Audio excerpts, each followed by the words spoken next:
дар кишварашон кору зиндагӣ мекунанд ва шумо бо метавонед ки дистансиони дарс бихонед. Аэропортҳо кушодаанд ё ки не. Салом тамошобинони барномаҳои Сорубон Сафаров. Як информатсияи нав ба маълумоти шумо мерасонем. Бо диққат то охирша тамошо кунед. Агар ҳуҷҷатҳои шумо ягон нафар тамом шудагӣ бошад ва ба границаи Қазоқистон хоҳед ки бо нархи арзон бирен, ман рақамошона дар рӯи экран мемонам. ҳатман занг занед, аз номи мо гап занед. Бо нархи арзон 100% кори шуморо буд мекунанд. мавзӯи асосии имрӯзаи мо: Федератсияи Русия ба муҳоҷирон зан гирифтану рондани мошинро манъ мекунад. Ба кадомҳо? ҳукумати Русия тасмим гирифтааст реестри шаҳрвандони хориҷиеро ки ба таври ғайриқонунӣ дар қаламрави ин кишвар кору зиндагӣ мекунад тартиб диҳанд. муҳоҷирони меҳнатие ки қонуншиканӣ карданд ё муҳлати ҳуҷҷатҳояшон ба охир расида, номашон ба ин реестр меафтад, ба рӯйхати сиёҳ дохил шуда, ҳуқуқи харидану ҳуҷҷатгузорӣ намудани амвол, рондани мошин, кушодани суратҳисоб дар бонкҳо ва бастани акти никоҳро аз даст медиҳанд. онҳо инчунин наметавонанд фарзандонашонро ба боғчаю мактабҳо супоранд. гуфта мешавад ки реестри мазкур аз моҳи январи соли 2025 фаъол шуда, ҳукуматдорони Русия мехоҳанд бо ҳамин роҳ муҳоҷироне ки ба таври ғайриқонунӣ дар кишварашон кору зиндагӣ мекунанд, ба тарк намудани кишвар водор намоянд.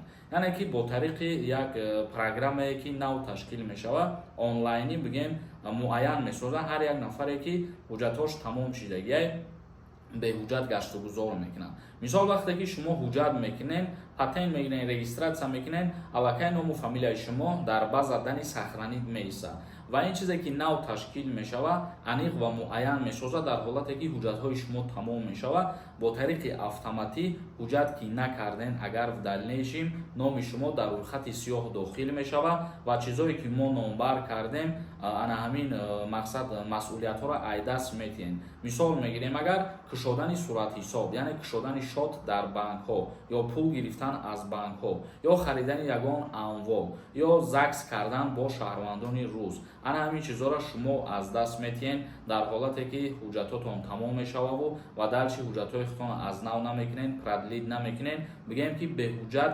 ғайриқонунӣ гаштугузор мекунед ё ки ғайриқонунӣ кору фаъолият мекунед. ин чиз аллакай аз 1 январи соли 2025 қувваи қонунии худша пайдо мекунад ва дар амал медарояд. ҳар як нафаре ки беҳуҷҷат гаштугузор мекунад, ана ҳамин система бо тариқи автоматӣ худаш определид мекунад ва ҳаму шаҳрванда номаша ба рӯйхати сиёҳ, яъне ба чорни список мепартояд. дар ҳолати дар чорни список даромадан, аллакай чизое ки мо номбар кардем аз даст метиҳед. ана ҳамин уҳдадориҳое ки мо гуфта гузаштем.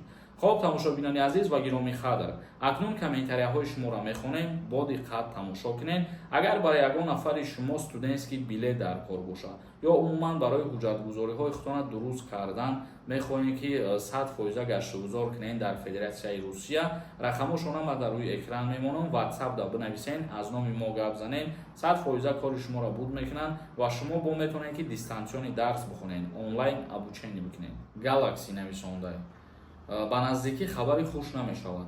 ин юрист дурӯғ гуфта гаштай барои лайк ва рекламаш. рекламаҳое ки ман мекунам ба фикрам ки ба мардум полезнянд. мисол ҳами ширкатҳоро, ҳами тавсияҳои моро истифода мебаранд. ягон чизи зараровар мо реклама накардем ба якумаш ва ба дуюмаш ки мо ҳар чизе ки официалӣ нашр мешавад, ҳамун информатсияро официалниша пешкаш мекунем. мо ҳеҷ чиза аз пеши худ мо гап назадем ва ранги ман даҳҳо нафар, даҳҳо сайтҳои ҳастае ки мисол пеш аз ман ё баъд аз ман ҳамин информатсияҳоро мегиранд, нашр мекунанд. барои ҳамин камтар андеша ки баъд комментария бинавис. Москва Сити нависондай: бародар якумин одам ман коммент кардам та ҷавоб надодӣ.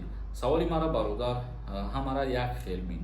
мо албатта ки ҳамара як хел мебинем ва кӯшиш мекунем ки сари вақт ба саволҳои мардум ҷавоб гардонем, лекин ай сабабе ки мо ҳамаи комментарияҳоро нахонданмон, ҳамин ай сабабаш ки видео минуташ дарози баъд мешавад ва мардум мумкин тамошо накунанд ё мардума мумкин дилгир бикунанд. як нафари дигар нависондаи: салом акаи Сорбон, меган нархи патент қимат мешавад. ҳамин гап роста ё ки не? бегуфтанам ҳар соли чиз ба назар мераса ки баъди соли нав дар тамоми шаҳрҳои Федератсияи Русия нархи патент боло меравад.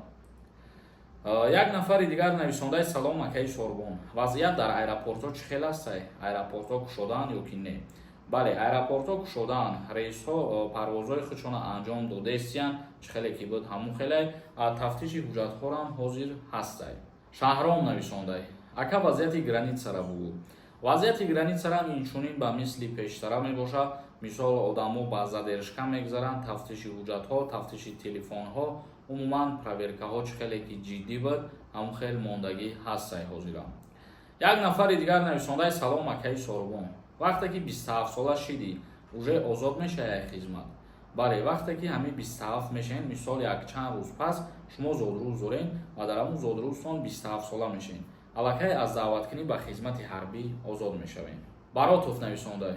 Қатъи гапҳои нохуш бовар кун, айрасия дилма ях гардонд яка. Ин гапҳои нохуша мо аз пеши худмон гап намезанем. Чӣ гапҳои хубе, чӣ гапҳои мақсад ба гуфти баъзе нафаро хабарҳои нохуша ки ҳар чизе ки ба шаҳрвандои Тоҷикистон, умуман ба шаҳрвандони хориҷӣ дар Русия тааллуқ дорад, мо ҳамун чизора дар доираш чизе ки офиtsial нишидагиай видео мекунем ва гап мезанем. Бародари азиз, як нафари дигар нависондаи салом акаи Сорбон. Барои яка писар шидан бояд чӣ кора анҷом тӣ?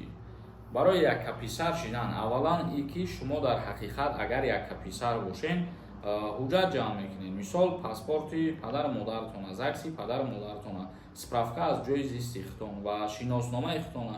Ҳамин чизора гирифта мерем ба военкомати ноҳия муроҷиат мекунед, пешниҳод мекунед ва дар ҳақиқат ки яка писар бошен, шуморо ҳуҷҷати яка писарӣ метиҳанд ва аз даъват ба хизмат озод мешен. хоб тамошобинони азиз ва гироми қадр, видеои имрӯзаро ҷамъбаст мекунем. Саволотона метавонед дар комментария бинависонед. То барномаҳои дигар, худованд ҳамаи мо шуморо нигаҳбон бошад.